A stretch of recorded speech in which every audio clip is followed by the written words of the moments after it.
हरी ओम. नमस्कार सर्वांना.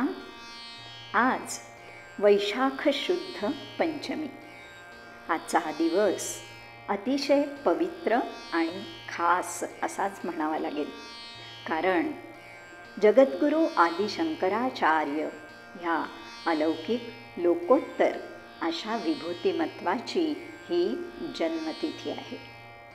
सनातन वैदिक धर्माचं संरक्षण, पुनरुज्जीवन हे त्यांचं कार्य वादातीत, महान आणि अलौकिक असंच आहे. भगवान आचार्य जर त्यावेळी झाले नसते तर आपलं हे राष्ट्र, भारतीय उपखंड वेदविरोधी नास्तिक संप्रदायांनी केव्हाच गिळंकृत केलं असतं. आदिशंकराचार्यांच्या महान कार्यामुळेच आपली वैदिक संस्कृती, परंपरा आपण टिकवू, जोपासू शकलो. त्यांचं हे ऋण आपण विसरणार नाहीच. त्यांच्या कार्याचं वर्णन करणं, त्यांचं गुणगान करणं ह्यासाठी आपली वाणी, लेखणी अगदीच तोकडी आहे. श्री शंकर जयंतीच्या ह्या पवित्र दिवशी त्यांच्यापुढे आपण नतमस्तक होऊया. आजपासून आचार्यांचं एक एक स्तोत्र जाणून घेऊया, म्हणूया. एवढं तर करूच शकतो ना आपण. त्याच्या पुढे जाऊन त्यांच्या समग्र वाङ्मयाची किमान माहिती करून घेण्याची इच्छा झाली, तसा प्रयत्न आपण केला तर खरंच धन्य होऊन जाऊ. शंकराचार्यांनी फार महत्त्वपूर्ण, विशाल असं संस्कृत साहित्य निर्माण केलं आहे. पण आपल्यासारख्या सामान्य जनांमध्ये ते लोकप्रिय आहेत ते त्यांच्या विविध स्तोत्रामुळं. विविध देवी देवतांची सुमारे 70 ते 80 स्तोत्र त्यांनी रचली. ती अत्यंत छंदबद्ध, लयबद्ध, गेय, अनुप्रासयुक्त आणि प्रासादिक आहे. प्रासादिक म्हणजे जणू भगवंताच्या कृपेनं निर्माण झालेली, विवेक प्रकट करणारी, सहज अर्थबोध होणारी आणि मनाला आनंद देणारी अशी आहेत. भक्तिगंगेत आपल्याला अंतर्बाह्य ओलचिंब करणारी, सर्वांग तृप्ती प्रदान करणारी अशी ही सर्व स्तोत्र आहेत. त्यापैकी आज षट्पदी स्तोत्र आपण बघूया. यामध्ये भगवान विष्णूंची स्तुती केलेली आहे आणि त्यांना प्रार्थना केलेली आहे. यामध्ये 6 पदं असल्यामुळे अर्थातच याला षट्पदी असं म्हणलेलं आहे. याचा सारांश रूपाने अर्थ असा आहे: हे विष्णू भगवान, माझा उद्धटपणा नाहीसा हो, माझं चित्त संयमी बनव, सर्व प्राणीमात्रांच्या बद्दल माझ्या मनात दयाभाव जागृत हो, हा संसार सागर माझ्याकडून पार केला जाओ. हे नाथ, आपण समुद्र आहात आणि मी अत्यंत क्षुद्र अशी लाट आहे. हे गोवर्धनधारी, हे राक्षसकुल शत्रुघ्न, हे सूर्यचंद्ररूपी नेत्रधारी, आपण मला एकदा तरी दर्शन द्यावं. परमेश्वरा, मत्स्यादी अवतार धारण करून पृथ्वी तलावरील प्राण्यांचं सदैव रक्षण करण्याचं तुझं ब्रीद आहे. संसाराच्या विविध तापांनी होरपळून भयभीत, गलितगात्र होत असलेल्या मला सामर्थ्य दे.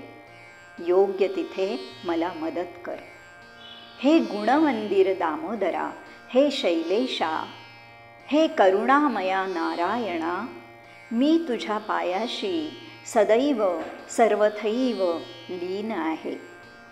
ही वरील 6 श्लोकांची षट्पदी म्हणजे जणू काही 6 पायांची भ्रमरी नेहमी माझ्या तोंडी गुंजत राहो. आता प्रत्यक्ष श्लोक किंवा पद आपण बघूया. ही रचना आर्या ह्या छंदामध्ये आहे, त्यामुळे नेहमीप्रमाणेच त्याच्या नैसर्गिक चालीमध्येच आपण ती म्हणणार आहोत. अविनयमपनय विष्णो दमय मनःशमय विषय मृगतृष्णां अच्युतदयां विस्तारय तारय संसारसागरतः दिव्यधुनी मकरन्दे परिमलपरिभोगसच्चिदानन्दे श्रीपतिपदारविन्दे भवभयखेदच्छिदे वन्दे सत्यपि भेदापगमे नाथ तवाहन्न मामकीनस्त्वं सामुद्रो हि तरङ्गः क्वचन समुद्रो न तारङ्गः उद्धृतनगनगभिदनुज दनुजकुलामित्रमित्रशशिदृष्टे दृष्टे भवति प्रभवति न भवति किं भवति रस्कारः मत्स्यादिभिरवतारैः अवतारवतावता सदा वसुधां परमेश्वरपरिपाल्यो भवता भवतापभीतोऽहम् दामोदरगुणमन्दिर सुन्दरवदनारविन्दगोविन्दं भवजलधिमथनमन्दर परमन्दरः मपनयत्वं मे नारायण करुणामय शरणं करवाणि तावकौ चरणौ इति षट्पदी मदीये वदनसरोजे सदा वसतु वसतु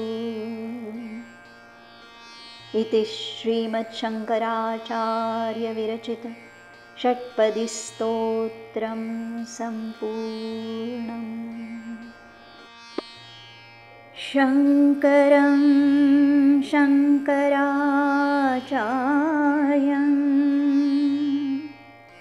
केशवं बादरायणं सूत्रभाष्यकृतौ वन्दे भगवन्तौ पुनः पुनः श्रुतिस्मृतिपुराणानाम्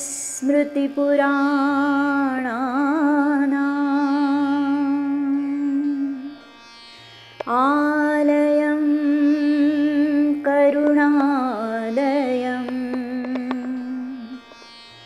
नमामि भगवत्पाद शङ्करं लोकशङ्करम्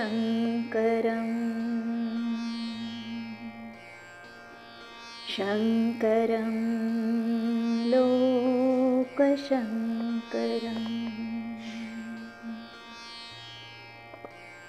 ॐ श्रीमहादेव शङ्कर भगवान् की जय। ॐ नमः शिवाय। ॐ नमः शिवाय। ॐ